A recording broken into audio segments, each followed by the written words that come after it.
Oprah needs to apologize for having a history of castrating black men.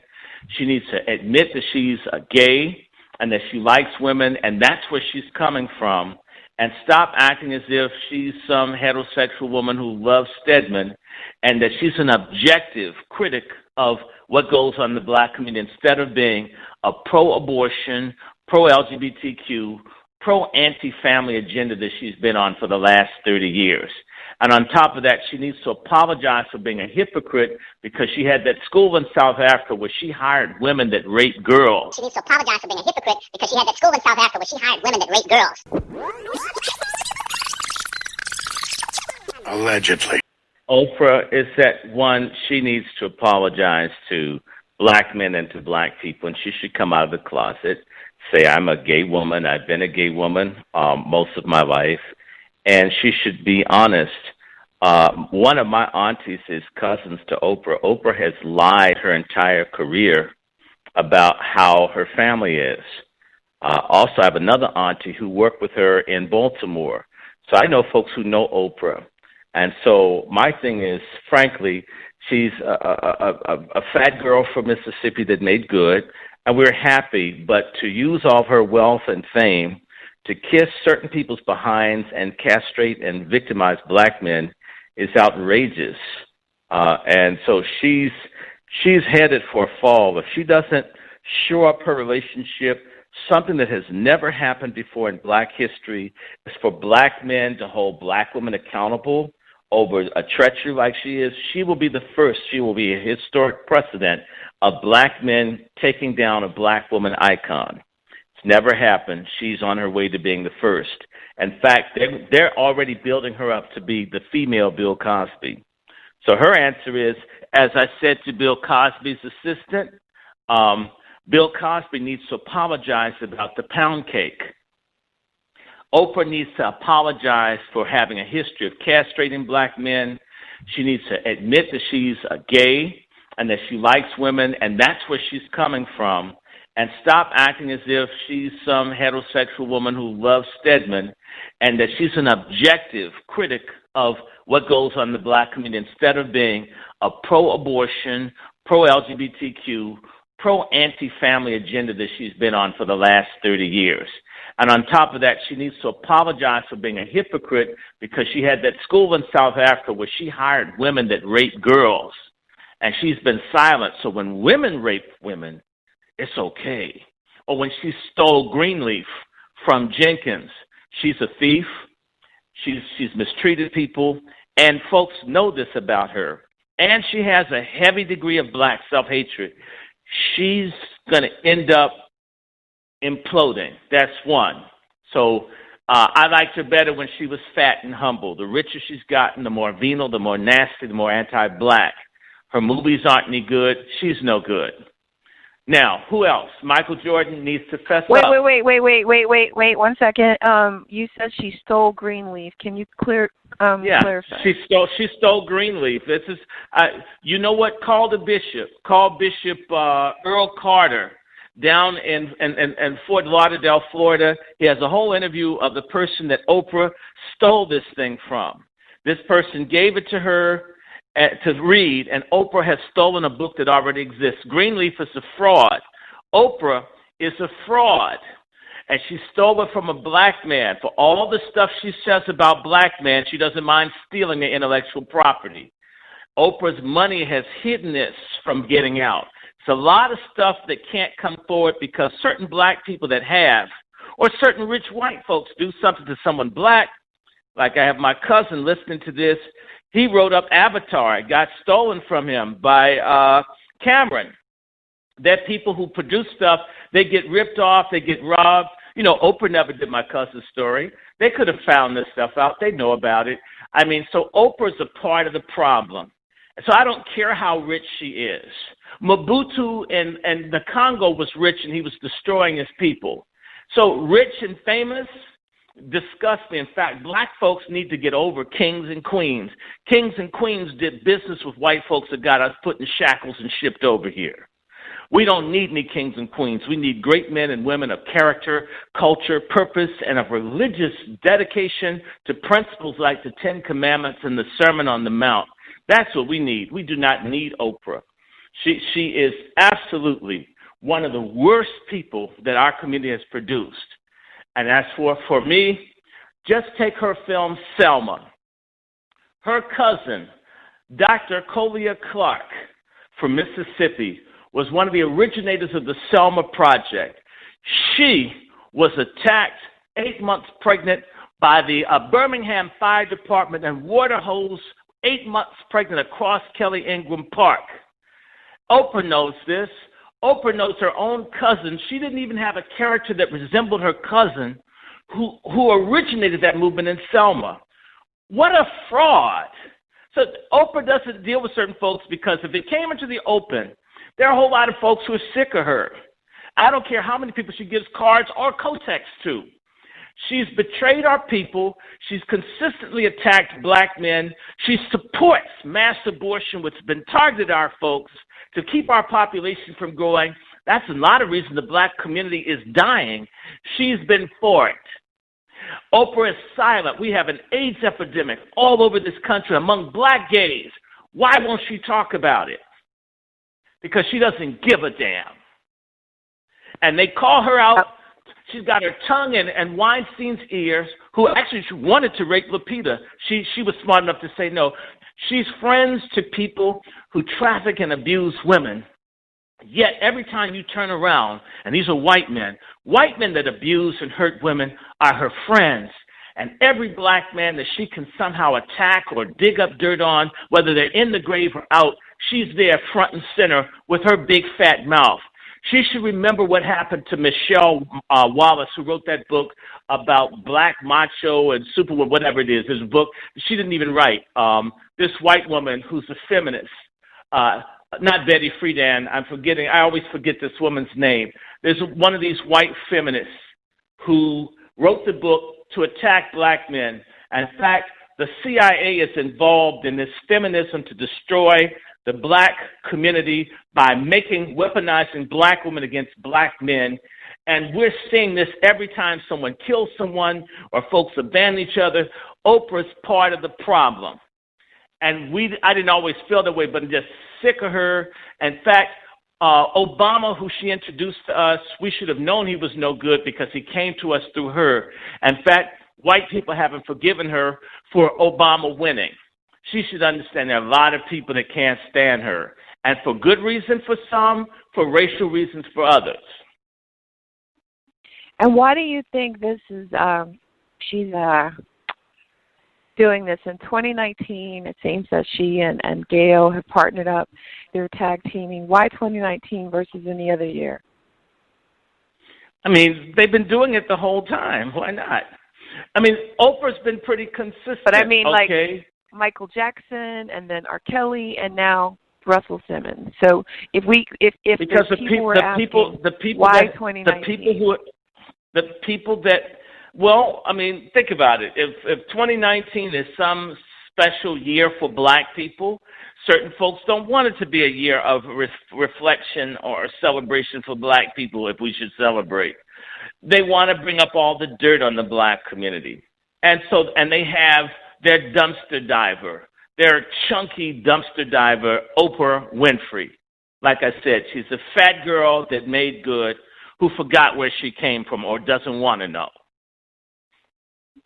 Okay. And I'm going to get, I didn't see the judges here. I want those other topics. Can you give me the other names, please, so I can make sure? Michael Jordan. Tom Joyner. Mayor Hatcher. Hatcher? Oh, my H-A-T? God. No, his name is Hatcher, Mayor Hatcher of Gary, Indiana. He passed, and I don't know if he followed that thing where these Negroes went in and shot up the kosher deli in Jersey City. We just need to mix it up on these topics about these little silly cultic Negroes that run around cursing and screaming at everybody. And I don't know whether they did it or not, but whew. And we can go back to H. Rap Brown, but so let's do this. What did you want to say about Michael Jordan? Because I've already posted that. So what? Just in case I have to make any kind of. Michael Jordan. First and foremost, seemed to be the most non-grievingest person of all times when his father died. I mean, to me, if he was the best father in the world, shoot, I would have demanded the death penalty for anyone who killed my daddy. That whole thing seems strange to me. That's how I learned about this sister. I'm thinking if someone killed my daddy like that, and I had the whole world watching me, I would have been there demanding that dude be hung from the gallows. My daddy is that good to me. Even if they didn't have the death penalty, I'd petition for it. That's what white folks do when you kill one of theirs. Michael Jordan has made me angry for years. When they had the flood in the city he came from, they sent the folks drawers and Gatorade. All the money you got, you couldn't have gotten some temporary housing or blankets or clothes. You sent them underwear and Gatorade? How insensitive. I mean, but those I are get his at least sponsors, though. Forgive me, that's bullshit what you just said to me. You have millions of dollars. You can get a tax write-off. I'm just making you can give them some food. Well, Coons would say that they always find a reason for why someone can't do something until they have a crisis. There's a selfish, egocentric type of nihilistic coon that only gets it when they're hurting. Rape isn't wrong until it happens to me. Lynching isn't wrong. Police brutality isn't wrong until it happens to me. Home foreclosure isn't wrong. Subprime loans, racism isn't wrong until the police have a gun on my head. Those are the kind of pathological, no-count Negroes we don't need. Like I said, if a plague came and sucked them all up, good, even if I'm talking about close relatives in my family. Sick of these people that can't get in their heads we're a collective. Michael Jordan's sister, if her book is true, that her father raped her year after year after year, and Michael Jordan knew, Michael Jordan's mama knew, and then they're going to put off the father who raped the daughter was the best father in America.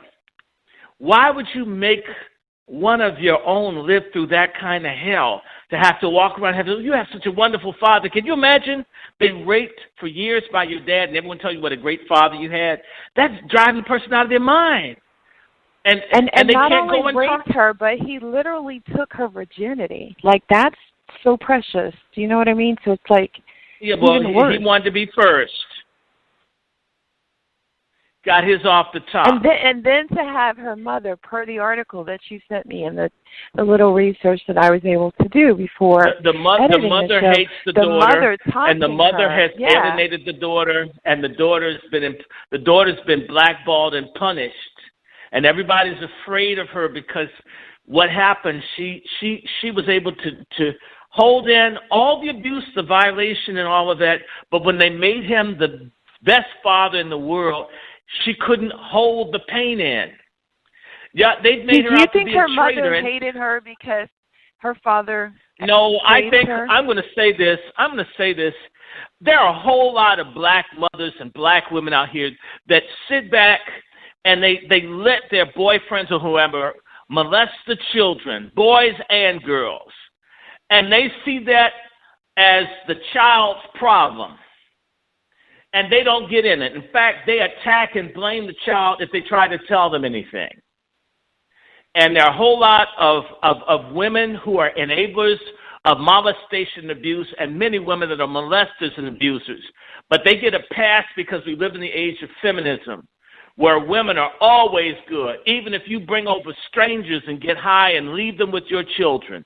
And I have a family member who used to bring in men all hours of the night. I can recall men walking over me to get to sleep with her. And I wonder if they did anything to my cousins. Wow. Are you hearing me? I have lived this. I hate this. I resent all the phonies, all the people like Oprah that don't talk about molestation when it's women responsible. I resent it. It's because so the myth is that women are raising 70% of the children alone. Huh? Do you think that Oprah is bitter because she was raped? Well, okay, but like the point repeatedly? Is, so what? People get raped all the time. You don't see her talking about prison rape for black men. It's interesting that rape becomes the justification for folk to be bitter or to not grow up. Black women have been raped time immemorial since they've been under the control of these people. Not that I like it, I hate it. Certain folks learn how to live after they've gone through this. So nowadays, hurt people hurt people. That's look, what we learn, right? Hurt people also know how to heal, and hurt people learn how to move on. I don't buy into that feminist thing. I get hurt as a woman. I get to victimize everybody for the rest of life because I'm a woman. Forgive me. Fuck that. You need Dr. to get Short, help. I just wanted to ask you, what if it's learned behavior? What if that's how I don't think it's learned behavior. Oprah Winfrey has enough money to get help, to see an expert anytime they want. Same thing for Michael Jordan. Look, I have a family that's worked in mental health.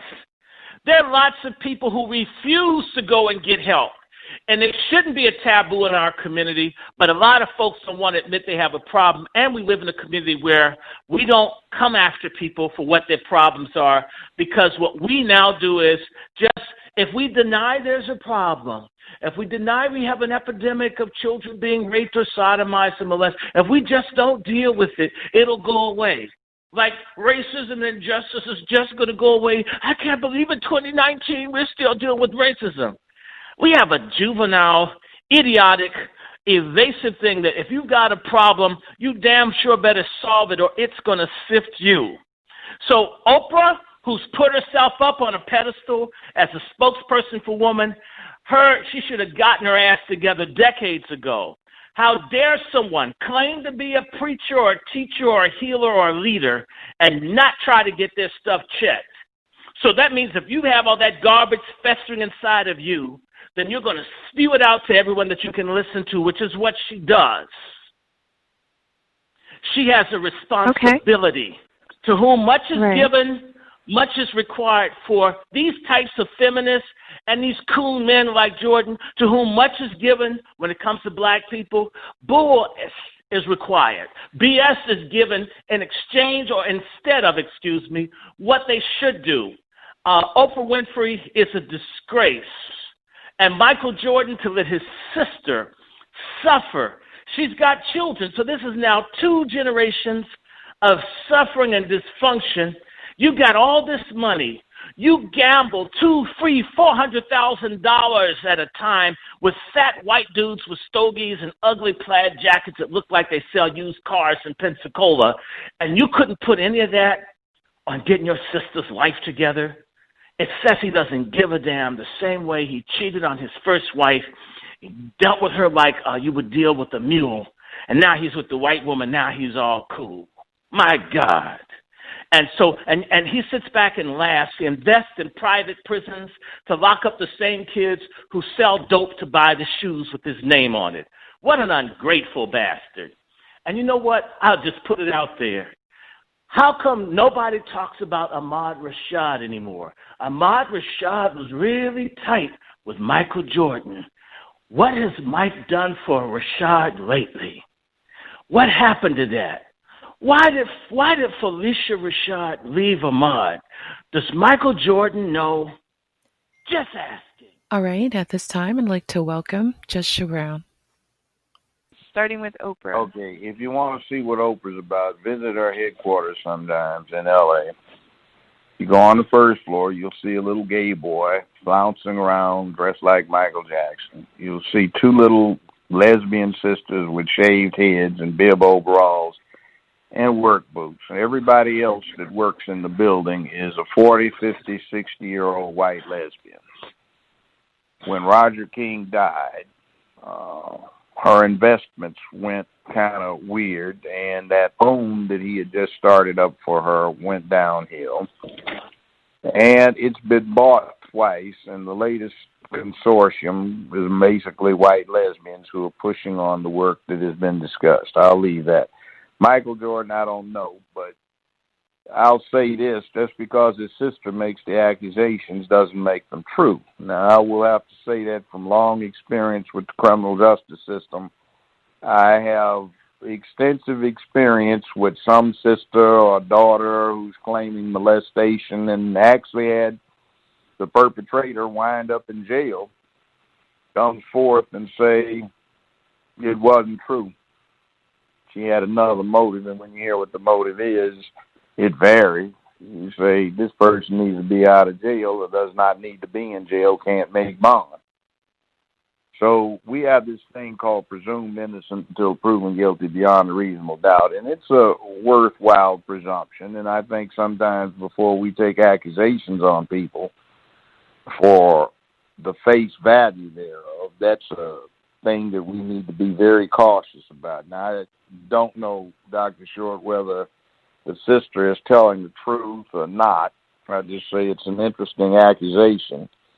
And family members don't accept it, which doesn't mean it's not valid, but it's a 50-50 chance it's valid, 50-50 chance it's not. So nobody tested it to see if they could get it beyond a reasonable doubt into perhaps a moral certainty verdict against the father who's no longer with us. But maybe that explains why he wasn't so worked up about the guy going. Anyway. That's the kind of speculative stuff that I stay away from because it doesn't amount to anything.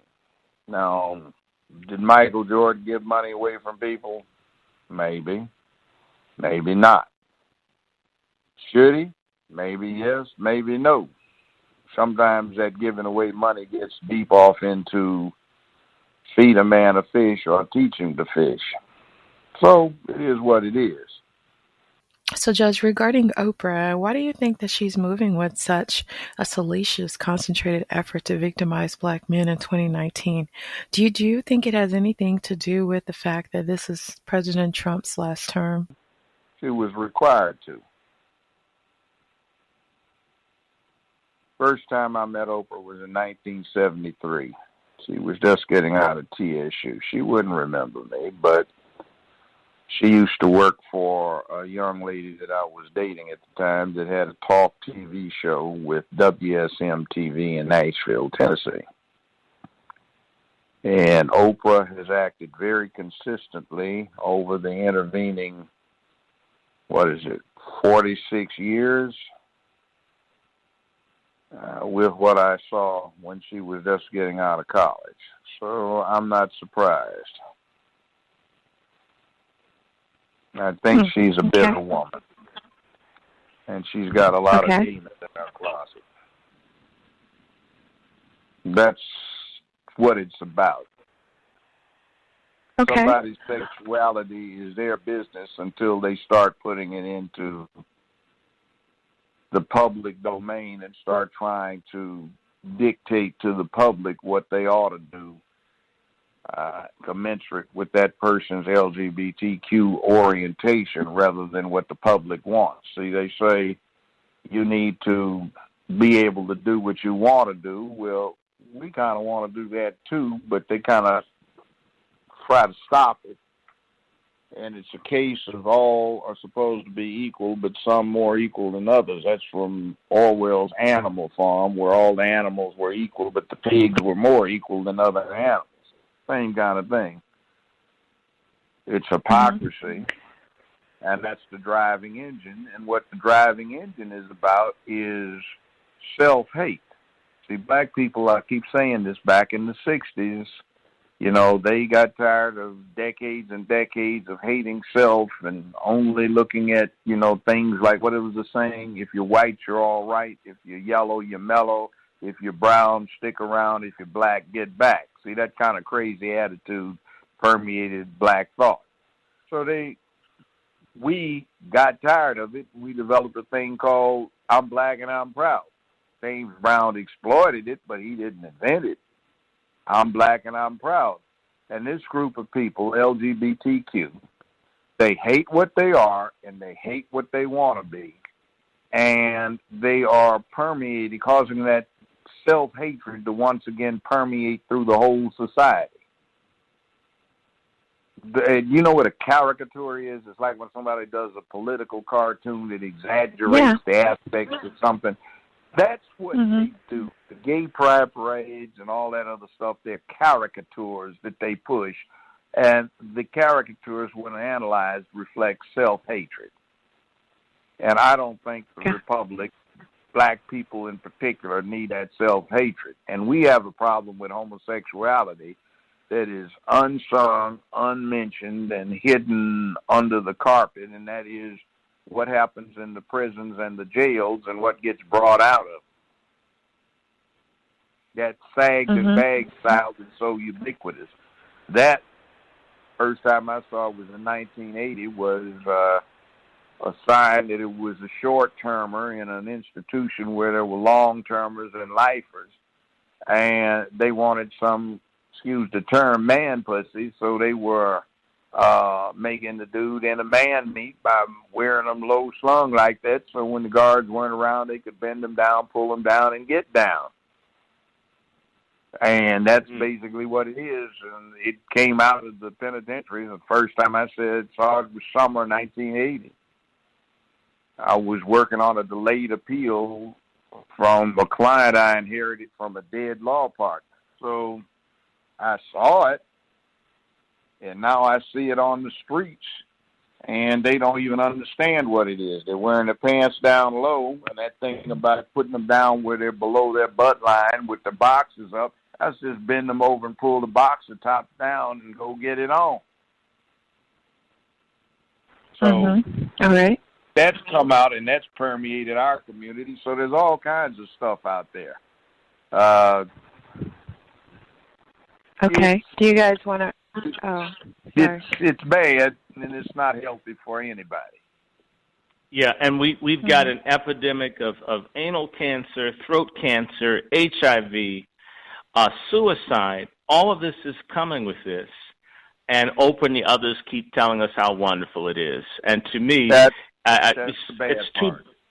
it's too bad we can't hold these people civilly liable where they have to pay for it when folks do what they say do, that they pay for it. And because for that mother or that father, that family that has a child that's beguiled by this, they end up having to pay the medical costs. And I'm going to just say this to you, sister, and I'll say it to everyone listening. If they think that white America is going to pay for a bunch of black folks' venereal diseases that they brought on themselves, they're out of their minds.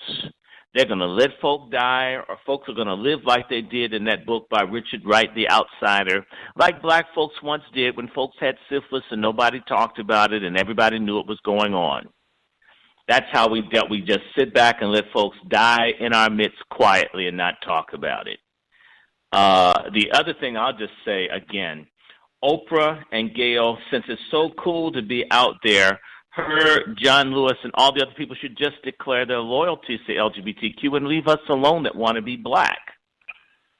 It's unfair that they have to hide in our group, right? But yet the whole thing is to be something else, to be with something else.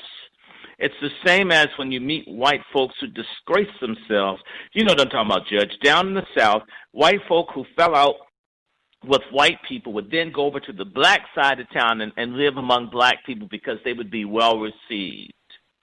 This is sort of what our black successful LGBTQ folks do. They know that they can't be completely accepted by the white world, so they come over and they want to be the top of the black world, which they hate at the same time. It's absolutely insidious. The other thing I was going to mention, we were talking about Tom Joyner. A lot of folks are crying, and I guess he did some good, but he did more clowning. I mean, Amos and Andy were more serious than he was. I mean, he's been on for years. Can you be more specific? Years. Is he in the news? Yes, he's in the news. He retired. He retired. I mean, again. He's the biggest love. Again? Well, yeah. Well, hopefully it's permanent. We need some people that. Why couldn't Judge have the same microphone that he had? And it shows you that they like having black clowns and other people to be the mass communicators in our community. They even did this when they got Clear Channel, got rid of all the black disc jockeys that used to tell people stuff. Everything that would impart information and knowledge to our community has been under assault or it's been eliminated. And I watched this, I'm not trying to pick, but Radio 1, Kathy Houston, when they got the white backing to buy up all those stations, they got rid of the community news across the country for black communities. They don't have any money for that. And this is sort of why, sister, this show and others like it are important. The black people that have something to say or information have been often denied the audience or the opportunity to share it. And that's quite deliberate. It's sort of a type of radio silence for truth and facts and information, but you can get all the music or all the stuff you want, provided that it's ignorant. And people need to understand. I saw a very interesting documentary film with my cousin, Mr. Moore, who's on the line with me, called Tibet and Song, and it was showing how, as the Chinese were destroying the Tibetans in their own country, they forced them to listen to their music and to their junk, and anything that those people had that rooted and grounded them in their culture was being destroyed or distorted. And only the idiots got to have shows and their music, and the smart folks that were making good stuff were in jail or censored. The same thing is happening in a different way here in America, and the difference is they have almost no control in Tibet. We're on autopilot of self-destruction. We invest in that destroys us. And we have to divest our resources in things that don't build us up. And Joyner, they wouldn't have had him on the air that long talking to 8 million black folks if he was really saying something. So he raised $60 million for black colleges. I'm glad he did that, but if you divide 60 by 25 years by 8 million viewers, it's like 30 cents a year for his viewers what they gave to black schools. And in the same 25 years, that includes the Obama era, he sat back and said nothing when Obama took $500 million away from HBCUs.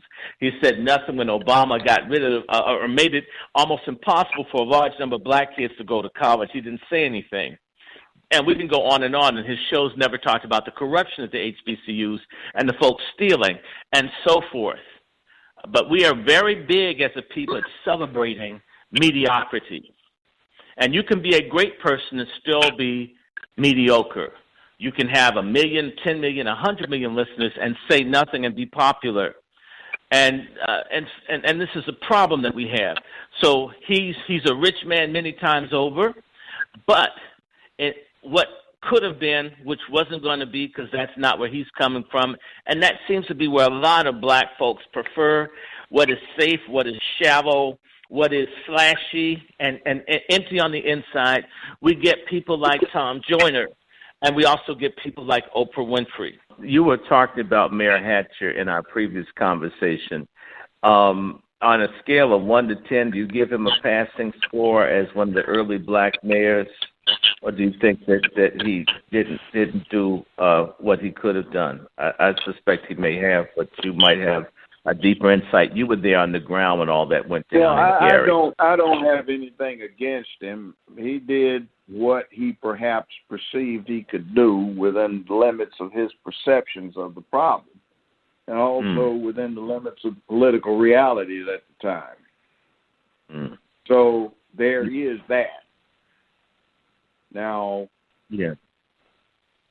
actually, the early round of black mayors outside of Reconstruction, say 30 years ago, probably were more on top of their games than the ones we have now. I'd agree with you. Would you rank Marion Barry as being a great black mayor? I hope so. I wouldn't rank him as being a great one. I would rank him as being an adequate one. An adequate, okay. You give him adequate. That's good for you. You're a hard grader. Is Maynard Jackson a good one? I would grade him as adequate. I wouldn't put him as great. I'd put him about on the same level as Marion Barry. Harold Washington? Barry, Washington was above average as mayor. So was Tom Bradley.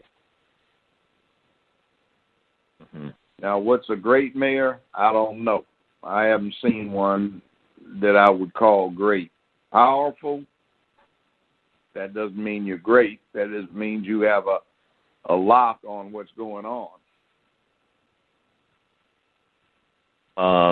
Do you think we'll see anybody like Adam Clayton Powell, who's one of my favorite Congress people?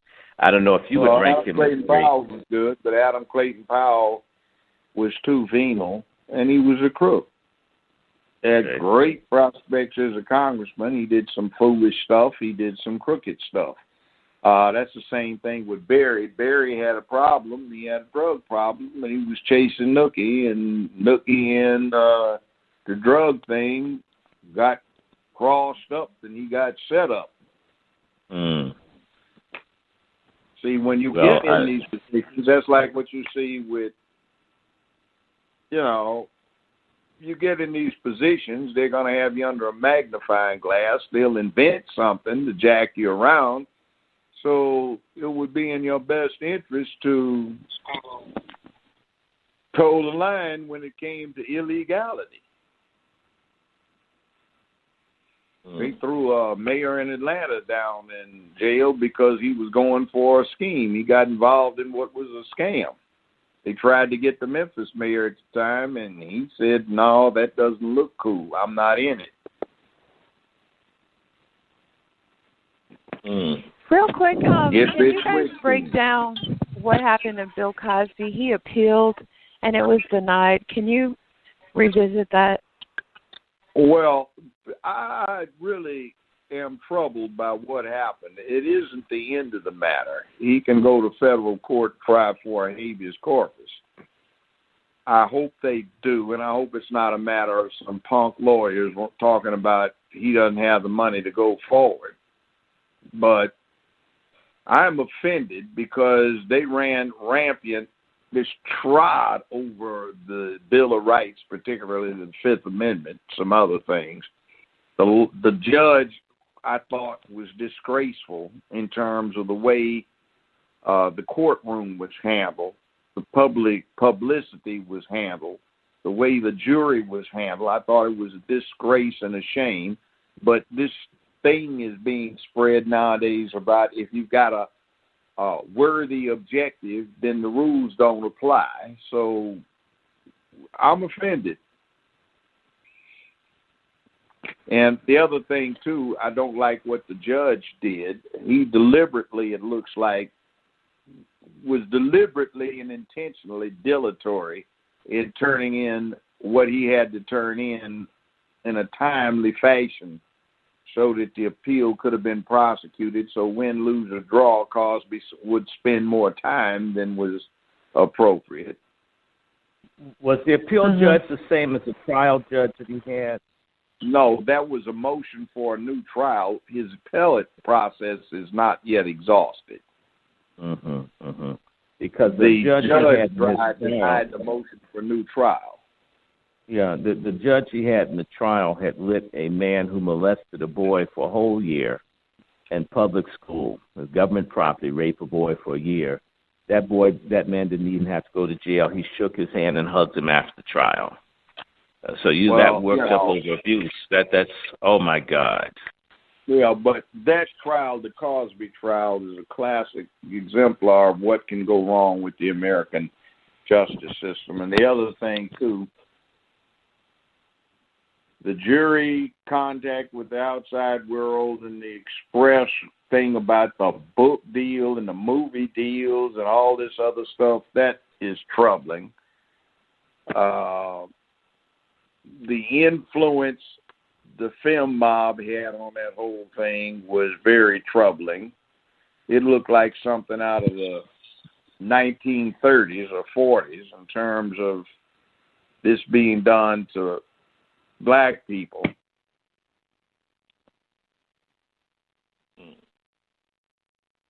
Wasn't good. All right, guys, that wraps part 3 of a 3-part series. Please make sure that you listen to part 1 and 2, featuring Dr. Randy Short and Judge Joe Brown. It was an honor and a pleasure getting caught up. Dr. Randy Short is a hella busy person, so it was great that he stopped by. Right now, you're listening to the voice of Valerie Denise Jones. I appreciate you so much for hanging out with me today, and I hope to see you on Friday at 4 p.m. Eastern Standard Time. 929-477-1167 is the number to call, and if you miss it, you can always catch us here on our YouTube channel.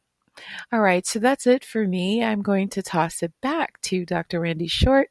He's got a message for you, after which you will hear from our sponsor. I'll see you guys down in the comments section, okay? All right, happy holidays. Please be safe. Stay prayed up. Bye. Hello, brothers and sisters, jazz lovers all over the world. This is Dr. Randy Short, and I'm reaching out to you on behalf of Kamei Calloway, the oldest daughter of Cab Calloway, who's 92 years old, and Celia Calloway, who's 72 years old. We're trying to save the house that Cab and Blanche Calloway, Cab Calloway, famous for the Heidi, Heidi, Heidi, ho, hey, Minnie the Moocher, the first gold and platinum selling record in the history of blacks in recorded sound in 1931. The house is located in Baltimore's famous Druid Hill Avenue off of the Pennsylvania Avenue corridor. That is the equivalent of Harlem's 125th Street or Washington, D.C.'s U Street. And the house is at 2216 Druid Hill Avenue. There is a conspiracy by greedy, gentrifying, sellout coons, coonettes, blacknecks, Negroidians, Niglings, whatever you want to call them, here in Baltimore that want to sell out the community, want to give the property or sell it to gentrifying forces and destroy the memory of Cab Calloway, who is the father of rap, hip-hop, blues, all of that. That's what he is. So we need your support. If you know celebrities or famous people, whatever, we'd like for you to either sign our petition, which is on change.org. There are two. Just put Cab Calloway's name in. There are two petitions. One that says call on chat to save the home of Cab Calloway. Another one's calling on the mayor of Baltimore. If you want further information, you can write me at wrandyshort@gmail.com. And as well, one of the grandsons, his name is Peter Brooks. Peter Brooks, he's on Facebook. He's the grandson of Cab Calloway. We're all working very hard to preserve a legacy. I repeat, there's a conspiracy. They're claiming that they need to destroy the house in order to build a park in the honor of Cab Calloway. It's not true. They don't have the consent of the family. And the same way they're trying to steal Prince's masters and steal Michael Jackson's money and steal everybody else, Whitney Houston's money, or their masters or their music or their legacy, they're trying to do this to Cab Calloway. This is a battle that we can win. We've been able to challenge the city to hold off of this, destroying the property, which is the aim of the folks who hate the Cab Calloway family and hate his legacy. We need your help. I repeat, Cab Calloway, long before there was a Superfly with nice clothes, there was a Cab Calloway, a hipster. You get hep, or I should say hip, comes from the word hep. Hep is a term that Cab Calloway took all over the world. So when you hear a hippity hop for Sugar Hill, they're tilting their heads to Cab Calloway. Help us out. Save the legacy. You and I can make certain that the Heidi Heidi Ho never goes away. God bless you, keep you, be strong, and by the way, do it before Christmas because that's Cab Calloway's birthday. I'm Dr. Randy Short. I stand by my message.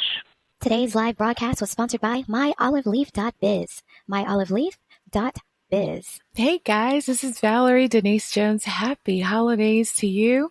I wish you nothing except happiness, good health, and prosperity. Please, please, please go out of your way. Don't let nothing get you down, especially not health issues. No health issues like high blood pressure, cholesterol, diabetic blood sugar, eczema, none of that. X it all out. And if you need help or got questions concerning any of the issues I just mentioned, please visit myoliveleaf.biz. Again, myoliveleaf.biz. And if you want to talk to somebody, please call 612-567-3263. 612-567-3263. The guys over there at Team Olive Leaf will definitely be happy to assist you. Again, happy holidays. I love you guys to life. Talk soon.